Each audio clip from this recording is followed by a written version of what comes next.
안녕하세요. 2022 수시전형 대비 모의면접 예상문제 풀이 영상입니다. 책자의 237쪽 인문사회 계열 첫 번째 예상문항 해설을 시작하도록 하겠습니다. 이 영상에서는 문항의 출제 의도를 파악해보고 제시문과 문항을 함께 읽고 분석해봅니다. 그리고 추가적으로 더 알아두면 좋을 만한 사례들을 몇 가지 소개할 테니까 잘 보고 도움이 되었으면 좋겠습니다. 먼저 이 문항의 출제 의도 세 가지 살펴보도록 하겠습니다. 첫 번째는 가장 기본이 되는 내용입니다. 제시문을 정확히 독해하는 능력을 평가한다. 그 다음 두 번째, 제시문에 나온 두 관점을 사례에 적용시켜 설명하는 능력을 평가한다. 이거는 1번 문제를 통해 확인할 수 있는 부분이 되겠죠. 그 다음 세 번째, 자신의 의견과 근거를 논리적으로 설명하는 능력을 평가한다. 자, 이거는 2번 문제를 통해서 확인될 수 있는 내용입니다. 그럼 이 문항의 제시문에 대해서 한번 이야기를 해보도록 하겠습니다. 자, 가와 나 그리고 다 세 가지의 지문으로 이루어져 있었는데 가는 휴머니즘이고 나는 포스트 휴머니즘이었습니다. 이 각각의 두 관점이 서로 대비되는 그런 관계에 있는 것이 특징이었고요. 그리고 이 두 가지를 다 인공지능 사례에 적용하는 것이 또 하나의 특징이었습니다. 자, 그런데 이 글은 올해 EBS 수능특강 독서 영역에도 나와 있는 내용입니다. 그래서 먼저 이 휴머니즘과 포스트 휴머니즘에 대해서 알고 있는 학생들도 있었을 텐데요. 근데 이제 제시문 면접이라는 것은 여러분이 얼마나 많은 지식을 갖고 있는지를 양적으로 평가하는 게 아니고 여러분이 이제 글을 읽고 얼마나 정확하고 충실하게 해석해서 답변하는지가 중요합니다. 그래서 휴머니즘이나 포스트 휴머니즘을 몰랐다고 해도 그런 어려운 개념들을 제시문에서 다 설명을 해주고 있기 때문에 여러분이 독해 능력을 갖추고 발휘하면 충분히 개념을 이해하고 또 적용까지 해볼 수도 있는 겁니다. 그 제시문 면접은 여러분의 그런 능력을 알아보고 싶은 것입니다. 자, 그러면 우리 가 지문을 같이 한번 보도록 하겠습니다. 가는 휴머니즘에 관한 이야기였습니다. 그리고 선생님이 화면에 몇 가지 내용 정리해 놨는데요. 자, 일단 휴머니즘의 가장 큰 특징, 첫 번째 줄에도 나와 있습니다. 이원론적 구분을 바탕으로 인간과 인간이 아닌 존재들과의 대비를 통해 인간을 정의하였다. 자, 이 둘을 대비한다는 것이 가장 중요한 특징이고요. 그 다음에 휴머니즘에 의하면 인간은 이성적으로 행동하는 자율적 행위자이고 만물의 척도이며 세계의 중심이다. 그래서 인간의 이성과 자율성을 굉장히 강조하는 관점이라는 것을 알 수 있습니다. 자, 반면에 인간이 아닌 존재들은 어떻게 생각하냐? 인간이 마음대로 처분할 수 있는 수동적인 대상에 불과하다라고 나와 있습니다. 자, 왜 그렇게 생각을 하냐? 인간은 다른 존재들과는 달리 이성을 가졌기 때문에 또는 정신, 생각하는 능력 이런 것이 인간을 구성하는 가장 핵심적인 본질이라고 이야기를 하면서 인간이 아닌 존재들과 인간을 정확하게 구분하고 있습니다. 자, 다음 나지문 포스트 휴머니즘을 보겠습니다. 포스트 휴머니즘에서는 인간은 자신의 신념이나 가치 판단에 따라 행동한다는 점에서 자율성을 지녔지만 주변 환경과 과학기술의 영향으로부터 자유롭지 못하다라고 이야기를 합니다. 아까 전에 휴머니즘에서는 인간의 자율성을 굉장히 크게 보았는데 상대적으로 포스트 휴머니즘은 자율성이 있기는 하지만 제한적이다. 주변의 영향을 많이 받는다라고 이야기를 하고 있어요. 그 다음 두 번째, 인간이 아닌 존재들은 인간과 동일한 자율성을 지닌 것은 아니지만 수행해야 하는 역할을 인간에게 묻지 않고 수행할 수 있다는 점에서 자율적이다. 즉, 아까 휴머니즘에서는 인간이 아닌 존재들은 수동적인 존재에 불과하다고만 이야기를 했는데 포스트 휴머니즘은 인간이 아닌 존재들도 어느 정도의 자율성을 가진다라고 인정을 하고 있는 거죠. 그 다음, 인간과 인간이 아닌 존재들은 상호 의존하며 살아가면서 함께 발전하고 진화한다. 자, 이게 포스트 휴머니즘의 핵심적인 관점인 것 같아요. 인간과 인간이 아닌 존재들이 서로 의존하는 관계다. 즉, 상호작용하면서 서로 영향을 주고받는다. 그래서 함께 발전하고 진화할 수 있는 그런 존재다. 아까 휴머니즘에서는 이원론적으로 딱 구분하면서 인간은 이성을 지녔으니까 더 능동적인 존재였다면 그에 비해서 인간이 아닌 존재들은 더 수동적이고 어떤 도구, 수단에 불과하다. 이렇게 보는 관점이었죠. 자, 그리고 마지막 부분. 인간은 다른 존재들과 분리되는 예외적이고 독립적인 존재가 아니다. 또 인간은 인간이 아닌 존재들을 지배하거나 통제할 수 있는 권리가 없다. 이렇게 이야기를 합니다. 여러분이 가 지문과 나 지문을 제대로 읽었다면 이렇게 휴머니즘과 포스트 휴머니즘이 서로 반대되는구나 라는 것을 파악했을 것입니다. 그런데 어떤 포인트에서 이렇게 차이점이 두드러지는지 두 가지로 볼 수 있겠습니다. 첫 번째는 인간의 자율성을 어느 정도로 보느냐. 두 번째는 인간과 인간이 아닌 존재들과의 관계를 어떻게 보느냐. 자, 이 두 가지의 포인트를 통해서 휴머니즘과 포스트 휴머니즘의 특징을 서로 대비되게 파악하면 될 것입니다.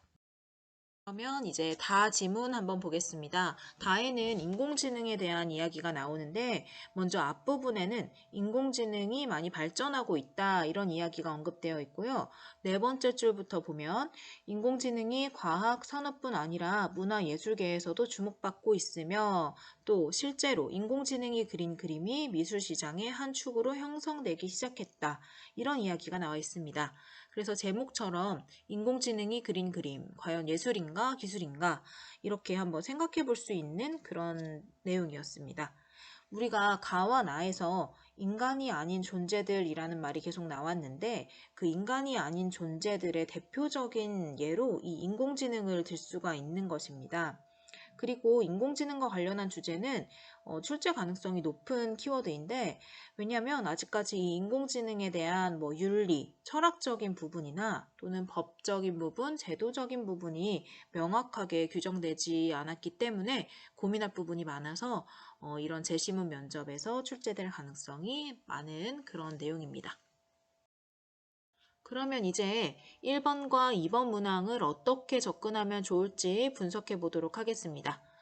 1번, 다의 사례를 가와 나에 비추어 평가하시오. 자, 가는 휴머니즘, 나는 포스트 휴머니즘, 서로 대비되는 관점입니다. 이 각각의 관점에서 인공지능이 그린 그림의 가치를 어떻게 평가할까?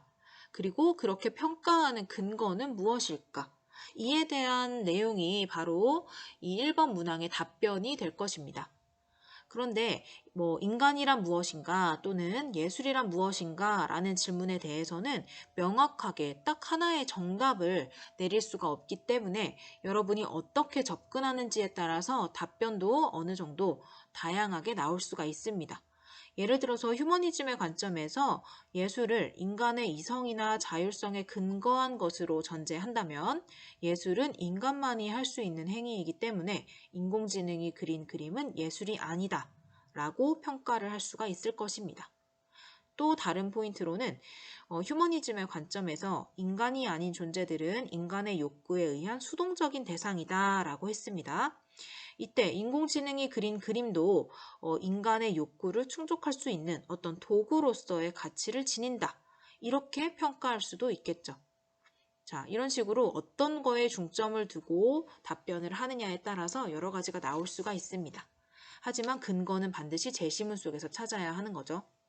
그럼 포스트 휴머니즘에서 보면 포스트 휴머니즘은 인간이 아닌 존재들과 분리되는 예외적인 존재가 아니라고 했습니다. 또 인공지능의 자율성을 어느 정도 인정하기 때문에 인공지능이 그린 그림은 예술이다 라고 평가할 수도 있습니다. 그런데 또 한편으로는 포스트 휴머니즘은 인간과 인간이 아닌 존재가 상호 의존적이며 함께 발전하고 진화한다고 보았습니다.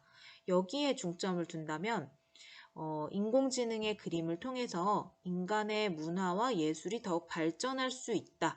그래서 긍정적인 가치를 지닌다 라고 평가할 수도 있는 것입니다.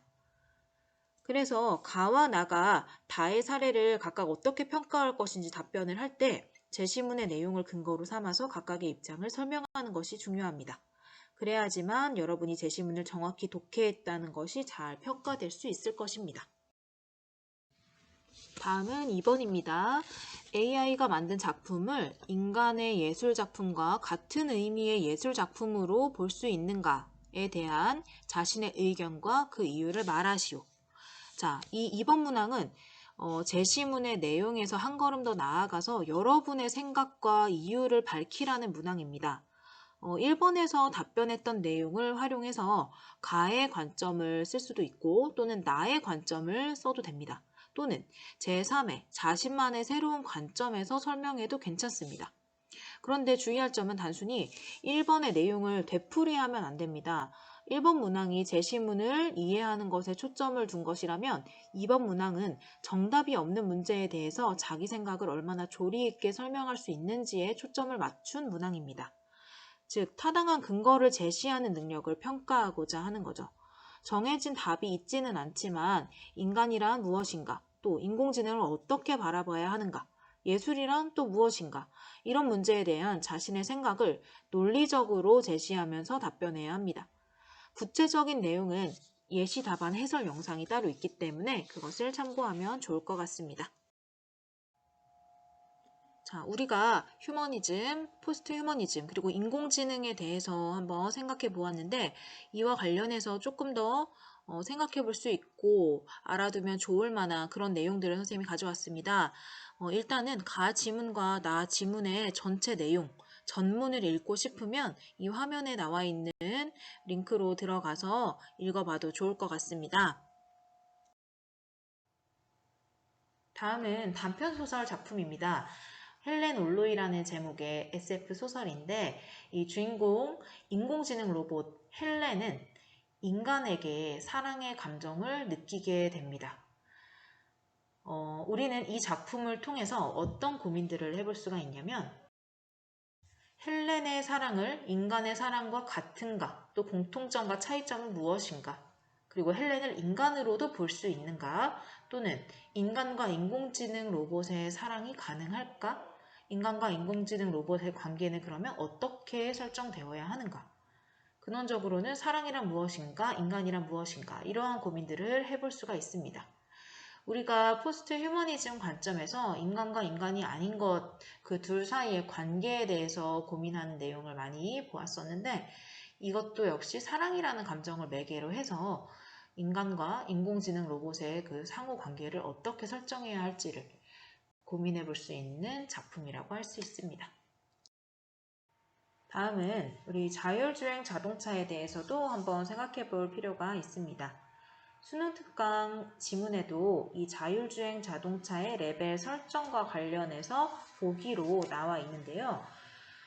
레벨 0부터 3까지의 자율주행은 인공지능이 단독으로 운행을 하는 것이 아니라 사람이 개입을 하기 때문에 돌발 상황에 대비할 수 있습니다. 그래서 사람에게 그 사고의 책임을 물을 수가 있죠. 그런데 레벨 4는 사람의 개입이 없기 때문에 인공지능이 거의 단독으로 운행을 하기 때문에 대체 이 법적 책임은 누구에게 얼만큼 물어야 하는지가 이제 문제가 될 수가 있습니다. 그리고 이런 딜레마 상황이 있을 수도 있습니다. 무인차가, 즉 자율주행 자동차가 완전 자율 상태로 이제 운전을 하는 상황에서 앞에 있는 이 사람 10명과 1명 중 누구를 살려야 하는지가 고민이 될 수가 있는데 그 고민의 답을 어떻게 내릴 것인지가 고민이 되겠죠. 또 보행자 1명을 살리기 위해서 벽에 부딪히면 탑승자가 죽을 수밖에 없는데 그 상황에선 어떤 선택을 해야 하는지, 또 10명의 보행자와 1명의 탑승자 중 어느 쪽을 살리는 것이 맞는지, 자, 이런 윤리적 딜레마 상황에 있을 때 정답이 없기 때문에 여러분의 생각과 근거를 묻는 문제가 출제될 수도 있습니다. 자, 그 다음은 인공지능 서비스와 관련된 이야기인데요. 인공지능은 분명히 긍정적인 기능을 많이 하고 있습니다. 특히 이런 독거노인이나 어르신 돌봄 서비스를 통해서 긍정적으로 효과를 보고 있는데요. 반대로 부정적인 경우도 생각을 해봐야 합니다. 이 이루다라는 이름의 AI 챗봇 서비스는 많은 관심을 끌었다가 또 많은 논란을 만들기도 하면서 결국 폐지가 되었는데요. 이 인공지능이 혐오 발언 또는 차별적인 발언을 학습하거나 또 개인정보가 유출되기도 하는 등 여러 가지 윤리적인 문제가 발생하기도 했습니다. 이처럼 우리는 인공지능 과학기술의 양면성을 다 살펴보아야 하는데 과연 우리가 인공지능에 대해서 인간이 어떤 태도를 지녀야 하는지를 충분히 생각해 볼 만한 그런 사례라고 할 수가 있습니다. 지금까지 포스트 휴머니즘 그리고 인공지능에 대해서 한번 살펴보았습니다. 이런 유형의 재시문 면접은 딱 정해진 정답이 없기 때문에 어떠한 관점을 선택하든 여러분이 충분히 논리적인 근거를 잘 갖추어 설명한다면 좋은 답변을 만들어낼 수 있을 것입니다. 평소에도 자기 생각과 근거를 논리적으로 연결지어 설명하는 연습을 많이 해본다면 실전에서도 훌륭한 답변을 할 수 있을 것입니다. 여러분 모두 면접에서 좋은 결과 있기를 바랍니다. 마치겠습니다. 감사합니다.